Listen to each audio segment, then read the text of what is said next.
Everyone, welcome to replica world.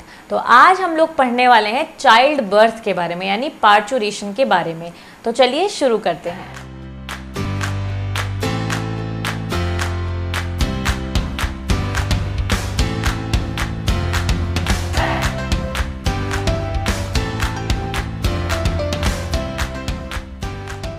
तो जैसे कि बच्चों हम लोग जानते हैं कि चाइल्ड बर्थ जो है वो एक बहुत मैजिकल चीज़ है ना।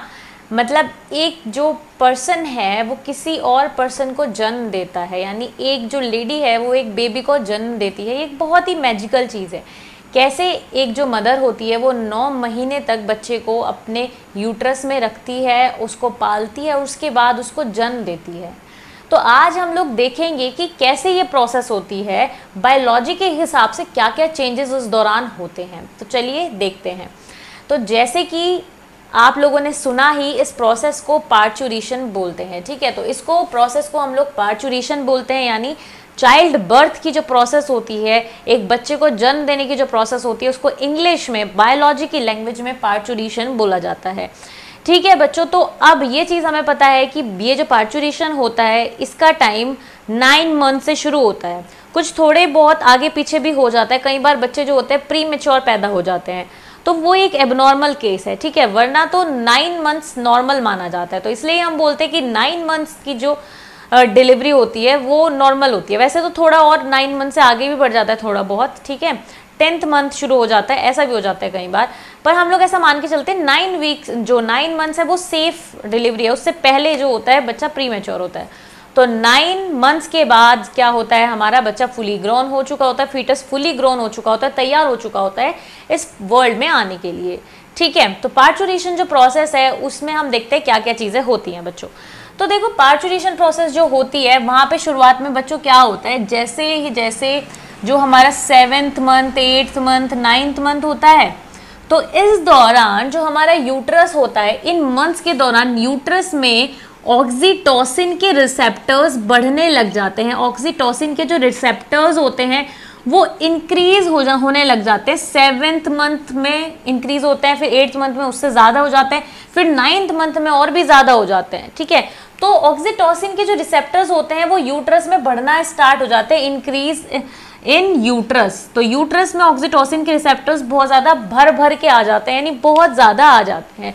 क्यों आ जाते हैं ये हम आगे समझेंगे ही, ठीक है। तो 7th, 8th और 9th मंथ में ऑक्सीटोसिन के जो रिसेप्टर्स होते हैं वो बढ़ना स्टार्ट हो जाते हैं बच्चों। और जब बच्चा जो है, जो फीटस है, वो फुली ग्रोन हो जाता है, तब उस फीटस से और जो प्लेसेंटा है उससे सिग्नल मिलने शुरू हो जाते हैं, उससे सिग्नल आने शुरू हो जाते हैं, जिस वजह से जो यूट्रस होता है उसका कॉन्ट्रैक्शन होना स्टार्ट हो जाता है। थोड़ा थोड़ा उसका कॉन्ट्रैक्शन होना स्टार्ट हो जाता है। तो सिग्नल हमें मिलता है पार्चुरेशन का फुली ग्रोन फीटस से। ये बहुत अच्छा क्वेश्चन हो सकता है बच्चों, ये बहुत अच्छा सवाल हो सकता है।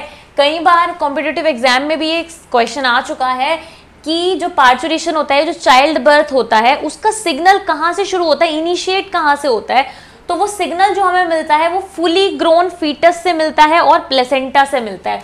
वो जो एक चाइल्ड बर्थ के लिए स्टिमुलेट चाहिए होता है, स्टिमुलस चाहिए होता है, वो फुली ग्रोन फीटस से मिलता है और प्लेसेंटा से मिलता है। From fully grown fetus and placenta. Fully grown fetus और प्लेसेंटा से सिग्नल मिलना स्टार्ट होता है बच्चों, जिस वजह से यूट्रस का कॉन्ट्रैक्शन होना शुरू हो जाता है। कॉन्ट्रैक्शन होना शुरू हो जाता है बच्चों, ठीक है। तो इससे क्या होता है, हमारा काफ़ी चेंजेस होने सिस्टम में शुरू हो जाते हैं फीमेल के। बच्चों क्या होता है, जब डिलीवरी का जो ये टाइम आता है उस टाइम पे काफ़ी चेंजेस होते हैं फीमेल की बॉडी में, जिसमें मेनली यूट्रस का कॉन्ट्रैक्शन हो गया, सर्विक्स का डायलेशन हो गया, ये सब चीज़ें होती हैं। तो ये जो सब एक्टिविटीज़ होती हैं चाइल्ड बर्थ के दौरान, जिसमें कॉन्ट्रैक्शन, डायलेशन, ये सब चीज़ें होती हैं, इसको हम लोग कलेक्टिवली लेबर बोलते हैं। क्या बोलते हैं बच्चों, इन चीज़ों को कलेक्टिवली हम लोग लेबर बोलते हैं, ठीक है। और ये जो इससे एसोसिएटेड जो पेन होता है, क्योंकि जब कॉन्ट्रैक्शन होता है बच्चों तो दर्द होता है, ठीक है, पेन होता है फीमेल को बहुत ज़्यादा, तो उस पेन को हम लोग लेबर पेन बोलते हैं। क्या बोलते हैं बच्चों, उस पेन को हम लोग क्या बोलते हैं, लेबर पेन बोलते हैं। तो ये जो सब चीज़ें एसोसिएटेड हैं ये तो लेबर हैं, और इससे जो पेन है इसके साथ में, क्योंकि आपको पता है कि जब कोई भी जो लेडी होती है वो बच्चे को जन्म देने वाली होती है तो उसको भयंकर दर्द होता है, बहुत ज़्यादा दर्द उसको होता है, तो वो उस दर्द को हम लोग लेबर पेन बोलते हैं। तो ये शब्द तो आपने ऑलरेडी सुने होंगे, जो साइंस के स्टूडेंट नहीं भी होते हैं उनको भी लेबर पेन के बारे में पता होता है, ठीक है। जो लोग पढ़े लिखे भी नहीं हैं गांव में उनको भी लेबर पेन के बारे में पता होता है, जिसको हम लोग प्रसव पीड़ा बोलते हैं, ठीक है। तो लेबर पेन होता है उस दौरान जब बच्चे का जन्म होने वाला होता है, क्योंकि बहुत ज़्यादा अमाउंट में कॉन्ट्रैक्शन होता है यूट्रस में, और काफ़ी और भी चीज़ें होती हैं जिसकी वजह से पेन होता है, जिसमें हम आगे बात करेंगे, ठीक है बच्चों। तो इस तरीके से लेबर पेन होना स्टार्ट हो जाता है। तो अब ये जो हमारा चाइल्ड बर्थ या पार्चुरेशन होता है, इसमें 2-3 चीज़ें होती हैं। एक हमारे इसमें होता है डायलेशन फेज बच्चों, एक इसमें होता है हमारा डायलेशन फेज, और एक इसमें होता है हमारा एक्सपल्जन फेज। एक हमारा डायलेशन फेज होता है और एक हमारे इसमें एक्सपल्जन फेज होता है, और फिर एक हमारा क्या होता है आफ्टर बर्थ फेज होता है, ठीक है, जब बच्चा पैदा हो जाता है। तो हम बोल सकते हैं 3 फेजेस होते हैं, डायलेशन फेज, एक्सपल्जन फेज और after birth phase. After phase या आफ्टर बर्थ फेज हम इसको बोलेंगे तो ज़्यादा बेटर रहेगा। तो आफ्टर बर्थ फेज बच्चों, इसमें एक होता है आफ्टर बर्थ फेज बच्चों, ठीक है। तो यहाँ पर सबसे पहले हम लोग बात करते हैं डायलेशन फेज के बारे में। तो जैसे कि हमने बात की कि फुली ग्रोन फीटस से, यानी कि जो फीटस पूरी तरीके से ग्रो कर चुका है उससे सिग्नल मिलने स्टार्ट हो जाते हैं बॉडी को, ठीक है। और दूसरी चीज़ क्या थी कि प्लेसेंटा से भी सिग्नल मिलना स्टार्ट होता है, जिससे कि क्या होता है हमारा कॉन्ट्रैक्शन स्टार्ट हो जाता है। तो बच्चों क्या होता है, यूट्रस में एक्सटेंसिव कॉन्ट्रैक्शन होता है, और ये कॉन्ट्रैक्शन एक तरीके से एक हम बोल सकते हैं एक वेव आती है कॉन्ट्रैक्शन की, जो एवरी 30 मिनट आती है शुरू में, यानी 30 मिनट में, आधे घंटे में एक बार आती है सबसे पहले। पर जैसे जैसे टाइम आगे बढ़ता रहता है वैसे वैसे हर 1 से 3 मिनट में ये कॉन्ट्रैक्शन आने शुरू हो जाते हैं। कॉन्ट्रैक्शन का मतलब आप समझते हैं, एक तो रिलैक्स होता है और एक कॉन्ट्रैक्ट होता है, ठीक है।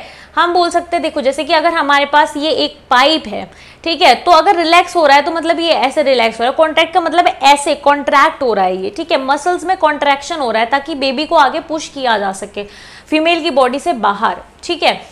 तो होता क्या है कि यहाँ पर यूट्रस में जो कॉन्ट्रैक्शन है, पहले एवरी 30 मिनट हो रहा था एक कॉन्ट्रैक्शन, पर फिर हर 1 से 3 मिनट, यानी 1 से 3 मिनट के बीच में हर एक कॉन्ट्रैक्शन, यानी 1 से 3 मिनट के बीच में कॉन्ट्रैक्शन होना शुरू हो जाएगा, यानी इतने फास्ट कॉन्ट्रैक्शन होना शुरू हो जाएगा बच्चों, ठीक है। अब जैसे जैसे कॉन्ट्रैक्शन बढ़ता है बच्चों, तो क्या होता है, ऑक्सीटोसिन की वजह से ही कॉन्ट्रैक्शन हो रहा था, क्योंकि जैसे ही जो बेबी होता है, उस फुली ग्रोन फीटस होता है, उसे सिग्नल मिलता है तो ऑक्सीटोसिन हार्मोन रिलीज होने लगता है, ठीक है। ऑक्सीटोसिन जो हार्मोन है वो रिलीज होने लगता है, पर जैसे जैसे कॉन्ट्रैक्शन बढ़ता चला जाता है तो जो हमारा सिस्टम है उसको सिग्नल मिलता है कि ऑक्सीटोसिन और रिलीज होना चाहिए। तो कॉन्ट्रैक्शन बढ़ने के साथ और ऑक्सीटोसिन रिलीज होता है, ऑक्सीटोसिन फिर बाइंड करता है रिसेप्टर्स पे, क्योंकि हमें ये चीज़ पता है कि यूट्रस में ऑक्सीटोसिन के रिसेप्टर्स भर भर के हैं। तो जैसे कॉन्ट्रैक्शन बढ़ेगा तो ऑक्सीटोसिन रिलीज होगा, ऑक्सीटोसिन रिलीज होगा तो फीडबैक मिलेगा सिस्टम को, स्टिमुलेशन मिलेगा कि और ऑक्सीटोसिन आए। समझ रहे हो, जैसे कि समझते हैं इस बात को कि कैसे होगा। हमारे पास जैसे ही यूट्रस का कॉन्ट्रैक्शन होगा, यूट्रस का कॉन्ट्रैक्शन होगा तो क्या होगा, यूट्रस का कॉन्ट्रैक्शन किस वजह से हो रहा है, ऑक्सीटोसिन की वजह से, जो ऑक्सीटोसिन ऑलरेडी प्रेजेंट है सिस्टम में, उसकी वजह से यूट्रस का कॉन्ट्रैक्शन हो रहा है। यूट्रस के कॉन्ट्रैक्शन होने की वजह से स्टिमुलेशन मिल रहा है, जिससे कि और ऑक्सीटोसिन रिलीज हो रहा है, और ऑक्सीटोसिन ज़्यादा जो रिलीज हो रहा है उसकी वजह से ज़्यादा यूट्रस कॉन्ट्रैक्शन हो रहा है, और ज़्यादा यूट्रस कॉन्ट्रैक्शन होने की वजह से और ज़्यादा ऑक्सीटोसिन रिलीज हो रहा है, उसकी वजह से और ज़्यादा कॉन्ट्रैक्शन हो रहा है। तो एक पॉजिटिव फीडबैक सिस्टम चल रहा है कि जितना ज़्यादा कॉन्ट्रैक्शन होगा उतना ज़्यादा स्टिमुलेशन मिलेगा ऑक्सीटोसिन के रिलीज के लिए, और ऑक्सीटोसिन जितना ज़्यादा रिलीज होगा उतना ज़्यादा कॉन्ट्रैक्शन होगा यूट्रस का। तो इस तरीके से एक्सटेंसिव यूट्रस का कॉन्ट्रैक्शन होना शुरू हो जाता है, जिससे कि जो वो लेडी होती है उसको बहुत ज़्यादा पेन होना शुरू हो जाता है, ठीक है, बहुत ज़्यादा पेन होना शुरू हो जाता है, और बच्चे को सर्विक्स की तरफ पुश करना शुरू कर दिया जाता है। यानी यूट्रस के कॉन्ट्रैक्शन की वजह से बच्चा जो है, फीटस जो है, वो सर्विक्स की तरफ पुश करने लगता है। बच्चों सर्विक्स क्या होता है, वेजाइना से ऊपर जो एक हमारी खाली जगह होती है उसको हम लोग क्या बोलते हैं, सर्विक्स का कैनाल बोलते हैं, सर्विकल कैनाल बोलते हैं, ठीक है। तो वहां पर सर्विक्स होता है, सर्विक्स आपको पता है ये चीज़। तो सर्विकल कैनाल की तरफ, सर्विक्स की तरफ बच्चे को पुश करने लगते हैं जो ये कॉन्ट्रैक्शन होते हैं। अब एक इंपॉर्टेंट चीज़ ये है कि जो नॉर्मल डिलीवरी होती है उसमें जो बच्चे का सिर होता है सबसे पहले वो बाहर आता है, ठीक है। तो नॉर्मल डिलीवरी में बच्चे का सिर सबसे पहले बाहर आता है, और कुछ ऐसे एक्सेप्शंस होते हैं जहाँ पे बच्चे के पैर सबसे पहले आते हैं, तो इसलिए हम उन बच्चों को बोलते हैं कि वो उल्टे पैदा हुए थे, ठीक है। वैसे नॉर्मली क्या होता है, सर सबसे पहले बाहर आता है, तो बच्चे का जो सर होता है वो सर्विक्स की तरफ आने लगता है, ठीक है। ये आप बात समझ गए। अब क्या होता है, यूट्रस का इतना ज्यादा कॉन्ट्रैक्शन हो रहा है जिस वजह से जो ब्लड वेसल्स हैं उनमें भी क्या हो जाएगा, कॉन्ट्रैक्शन होना शुरू हो जाएगा ब्लड वेसल्स में भी, जिस वजह से क्या होगा, हाइपोक्सिया हो जाएगा यूट्रस में, यानी कि ऑक्सीजन की कमी हो जाएगी थोड़े टाइम के लिए। ऑक्सीजन की कमी होने से भी पेन बहुत ज़्यादा बढ़ जाएगा, ठीक है। तो यूट्रस में हाइपोक्सिया होने की वजह से, यानी कि ऑक्सीजन की कमी होने की वजह से जो पेन है वो होगा, और पेन बहुत ज़्यादा बढ़ जाएगा। मतलब एक्सेसिव जो बर्दाश्त के बाहर होता है वो पेन उस टाइम एक मदर को होता है। तो सोच सकते हैं आप कि कितना डिफ़िकल्ट है ये चीज़, एक बच्चे को जन्म देना। तो बहुत ज़्यादा कॉन्ट्रैक्शन होने की वजह से हाइपोक्सिया हो जाता है यूट्रस में, जिस वजह से कि बहुत ज़्यादा पेन होने लगता है। अब एक्सेसिव यूट्रस के कॉन्ट्रैक्शन की वजह से क्या होता है, जो बच्चे का सर होता है वो पहुंच जाता है हमारे सर्विक्स तक सक्सेसफुली। बच्चे का सर सर्विक्स तक पहुंच जाता है। पहले कोशिश चल रही थी यूट्रस के कॉन्ट्रैक्शन करके कि सर्विक्स तक पहुंचाया जा सके बच्चे को, तो बच्चे का सर सर्विक्स के क्लोज आ जाता है, बिल्कुल सर्विक्स के क्लोज आ जाता है। बट जो ये सब चीज़ें चल रही होती है ना, इनमें काफ़ी घंटे लगते हैं, मतलब कुछ घंटों तक ये लेबर पेन जो है चलता रहता है, कुछ घंटों तक ये लेबर पेन चलता रहता है। ये वेरी करता है पर्सन टू पर्सन। कुछ लोगों को, कुछ जो लेडी होती है उनको कुछ टाइम तक, कुछ घंटों तक होता है, 2-3 घंटे तक, और फिर बच्चे का जन्म हो जाता है। पर कुछ लोगों को चलता ही रहता है 12 घंटे, 10 घंटे, 12 घंटे चलता रहता है, ठीक है। तो ये वेरी करता है। तो अब ये स्टेज हो जाते हैं, इसको हम लोग क्या बोलते हैं, डायलेशन स्टेज बोलते हैं। क्यों बोलते हैं डायलेशन स्टेज, उस पर हम आते हैं। फिर जब सर्विक्स के पास आ जाता है, बच्चे का सर सर्विक्स पर आ जाता है एकदम, तो सर्विक्स का डायलेशन हो जाता है। क्या हो जाता है, सर्विक्स का डायलेशन हो जाता है, और ऐसे ही वजाइना का भी हो जाता है। तो सर्विक्स का डायलेशन हो जाता है और वजाइना का भी हो जाता है, इसलिए स्टेज को हम लोग डायलेशन फेज या डायलेशन स्टेज बोलते हैं, जहाँ पे सर्विक्स का डायलेशन हो जाता है और इंटर्न वजाइना का भी, ठीक है। फिर जो नेक्स्ट हमारा फेज आता है वो होता है एक्सपल्जन फेज। नेक्स्ट जो हमारा फेज आता है वो आता है एक्सपल्जन फेज। जब बच्चा सर्विक्स तक पहुंच गया उसके बाद क्या होता है, फिर जो बच्चे का सर होता है वो सर्विक्स से बाहर आ जाता है, और ऐसे ही वजाइना से बच्चे का सर जो बाहर आ जाता है, और बच्चा फिर क्या होता है, बच्चा जो पूरा होता है वो फीमेल की बॉडी से बाहर निकलने लगता है, यानी कि उसका जन्म होने लगता है। तो एक्सपल्जन फेज में बच्चे का जन्म हो जाता है, वेजाइना के थ्रू जो बच्चा है वो बाहर निकल जाता है मदर की बॉडी से। तो इसको हम लोग बोलते हैं एक्सपल्जन फेज। इसको पूरा होने में 20 से 60 मिनट्स तक लग सकते हैं, यानी कि 20 मिनट से 1 घंटे तक इसमें लग सकता है चाइल्ड बर्थ में, ठीक है। तो ये हमारा हो जाता है, ये होता है हमारा एक्सपल्जन फेज में, ठीक है। जैसे ही बच्चा जन्म ले लेता है, फिर जो अम्बिलिकल कॉर्ड होती है वो बच्चे से अटैच होती है ना, तो उसको काट दिया जाता है फिर। तो ये हमारा हो जाता है एक्सपल्जन फेज। उसके बाद आता है हमारा after birth phase. After birth phase में क्या होता है, जैसे ही बच्चा जन्म ले लेता है उसके लगभग हम बोल सकते हैं 10 से लेके 45 मिनट के बीच में जो प्लेसेंटा होता है वो फीमेल की बॉडी से अपने आप बाहर आ जाता है। क्योंकि चाइल्ड बर्थ के बाद भी कॉन्ट्रैक्शन तो चल ही रहा होता है, कॉन्ट्रैक्शन एकदम से रिलैक्स नहीं हो सकता, क्योंकि सभी मसल्स में एक वेव चल रही है कॉन्ट्रैक्शन की। तो उस कॉन्ट्रैक्शन की वजह से, यूट्राइन कॉन्ट्रैक्शन की वजह से जो प्लेसेंटा होता है वो फीमेल की बॉडी से बाहर आ जाता है विद इन, हम बोल सकते हैं 45 मिनट्स। विद इन 45 मिनट्स वो जो प्लेसेंटा होता है वो नॉर्मली फीमेल की बॉडी से बाहर आ जाता है, ठीक है। तो बर्थ के बाद ये चीज़ होती है, और जैसे ही बच्चा बाहर आता है तो फिर उसके रेस्पिरेटरी सिस्टम में भी चेंज होता है, और फिर वो रेस्पायर करना धीरे धीरे शुरू होता है। उसी तरीके से जो ब्लड सर्कुलेशन है वो भी धीरे धीरे मतलब कि बढ़ना हल्का हल्का शुरू होता है, और हार्ट फिर काम करना स्टार्ट कर दे। हार्ट तो वैसे पहले से ही काम करता है, जब बच्चा 3 महीने के था उस टाइम पे फुली ग्रोन सारे ऑर्गन हो चुके थे, तो काम तो कर रहे थे, वो बात नहीं है। पर जैसे बर्थ हो जाता है उसके बाद चेंजेस आते हैं इन्वॉल्वमेंट में आने के बाद, क्योंकि बच्चा फिर इंडिपेंडेंट हो जाता है, फिर वो किसी भी चीज़ के लिए मदर पे डिपेंडेंट नहीं होता। तो इस तरीके से सारी चीज़ें उसकी फिर एक्टिवेट होना शुरू हो जाते हैं धीरे धीरे। अब क्योंकि बच्चा बाहर आ जाता है तो फिर वो इन्फेक्शंस के भी प्रोन हो जाता है, क्योंकि बाहर के जो बैक्टीरिया वायरसेस हैं वो सब उस पर अटैक कर सकते हैं, उससे भी उसको बचाना फिर ज़रूरी होता है। और इसी के लिए एक चीज़ होती है जिसको हम लोग बोलते हैं लैक्टेशन। तो यहाँ पर इसके बाद हमारा एक चीज़ आती है जिसको हम लोग लैक्टेशन बोलते हैं। तो अब लैक्टेशन में क्या होता है, हमें ये चीज़ पता है कि हम लोग मैमल्स हैं, ठीक है, हम लोग मैमल्स हैं, तो जो बच्चे होते हैं हमारे, हम उनको क्या कर सकते हैं, लैक्टेट कर सकते हैं, उनको दूध पिला सकते हैं, क्योंकि हम लोग क्या है, स्तनधारी हैं, यानी कि हम लोग क्या हैं, मैमल्स हैं बच्चों।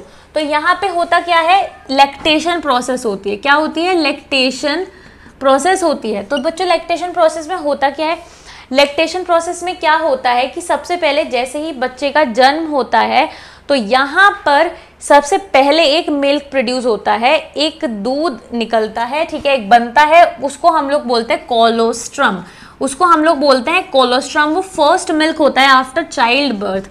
तो ये हमारा फर्स्ट मिल्क होता है, first milk after child birth, बच्चे के जन्म लेने के बाद ये मिल्क प्रोड्यूस होता है, और ये बच्चे को पिलाना बहुत ज़्यादा ज़रूरी होता है कोलोस्ट्रम, क्योंकि इसमें एंटीबॉडीज़ होती हैं, एंटीबॉडीज़ होती हैं, साथ साथ में इसमें प्रोटीन्स होती हैं, ठीक है, इसमें बहुत सारी चीज़ें होती हैं, मेनली एंटीबॉडीज़, प्रोटीन्स होती हैं, और भी चीज़ें होती हैं जो कि बच्चे के लिए बहुत ज़्यादा ज़रूरी होती हैं। अगर ये बच्चे को ना पिलाया जाए तो बच्चा बहुत मुसीबत में पड़ सकता है, कोई उसको बीमारी भी हो सकती है और वो मर भी सकता है। तो इसलिए ये फर्स्ट मिल्क माँ का ज़रूर पिलाया जाता है। तो इससे एंटीबॉडीज़, बनी बनाई एंटीबॉडीज़ जो मदर के अंदर से आती हैं वो बच्चे को मिलती हैं, ताकि वो जो आने वाली डिजीज़ हैं उनसे बच सके, जो एकदम उस पर अटैक करेंगी, ठीक है।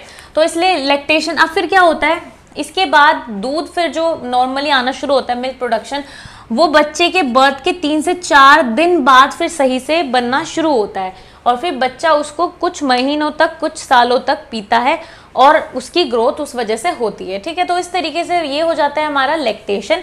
अब ये 2 इंपॉर्टेंट हार्मोन्स इसमें रोल प्ले करते हैं, एक होता है हमारा प्रोलैक्टिन और एक होता है हमारा ऑक्सीटोसिन। तो ये हमारे 2 हार्मोन होते हैं, प्रोलैक्टिन एंड ऑक्सीटोसिन। तो प्रोलैक्टिन जो हार्मोन होता है उसकी वजह से जो मिल्क होता है वो बनता है, तो मिल्क का प्रोडक्शन कंट्रोल करता है प्रोलैक्टिन, मिल्क के प्रोडक्शन को कंट्रोल करता है प्रोलैक्टिन। तो हम बोल सकते हैं कंट्रोल्स प्रोडक्शन ऑफ मिल्क। तो मिल्क के प्रोडक्शन को कंट्रोल करता है हमारा प्रोलैक्टिन, और मिल्क को इजेक्ट करवाने का काम करता है, यानी मिल्क के इजेक्शन को कंट्रोल करता है हमारा ऑक्सीटोसिन। तो मिल्क के प्रोडक्शन को कंट्रोल करता है प्रोलैक्टिन और इजेक्शन को कंट्रोल करता है हमारा ऑक्सीटोसिन। जैसे ही बच्चा मिल्क को सक करता है, ठीक है, जो ब्रेस्ट होती है उसको सक करता है, तो उस दौरान 30 से 60 सेकंड में ही ऑक्सीटोसिन की वजह से जो मिल्क है वो इजेक्ट हो जाता है ब्रेस्ट से, ठीक है।